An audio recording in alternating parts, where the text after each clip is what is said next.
আসসালামু আলাইকুম ভিউয়ার্স, এখানে চারতলা বিল্ডিং এর একটি ফুটিং এর সাইজ 8 ফিট বাই 8 ফিট এবং রড 16 ডায়া 6 ইঞ্চি সেন্টার টু সেন্টার এবং এই বেসটির থিকনেস বা হাইট হচ্ছে 1 ফিট 6 ইঞ্চি। তো এখানে প্রথমে মালামালের পরিমাণটা বের করার জন্য আমাদের ভলিউম বের করতে হবে, সেটা হচ্ছে দৈর্ঘ্য প্রস্থ এবং হাইট দিয়ে গুণ করলে আমাদের 96 সিএফটি, সেটাকে আমরা ড্রাই করে নিয়েছি, তাহলে 144 সিএফটি। এরপর প্রথমে আমরা সিমেন্ট লাগবে আমাদের এখানে 17 ব্যাগ এবং বালি লাগবে 42 সিএফটি এবং খোয়া লাগবে 83 সিএফটি। তো আমরা রডের পরিমাণ যখন বের করব, যেহেতু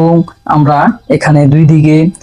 16 ডায়া রড আছে 6 ইঞ্চি সেন্টার টু সেন্টার, সেই হিসাবে এখানে 8 ফিট, এই 8 ফিট থেকে দুই পাশে দুই ক্লিয়ার কভারিং বাদ, অর্থাৎ এখানে 3 ইঞ্চি করে বাদ দেওয়া আছে, ডিভাইডেড বাই 0.5, অর্থাৎ এখানে 6 ইঞ্চি সেন্টার টু সেন্টার দেওয়া আছে, সেই হিসাবে আমাদের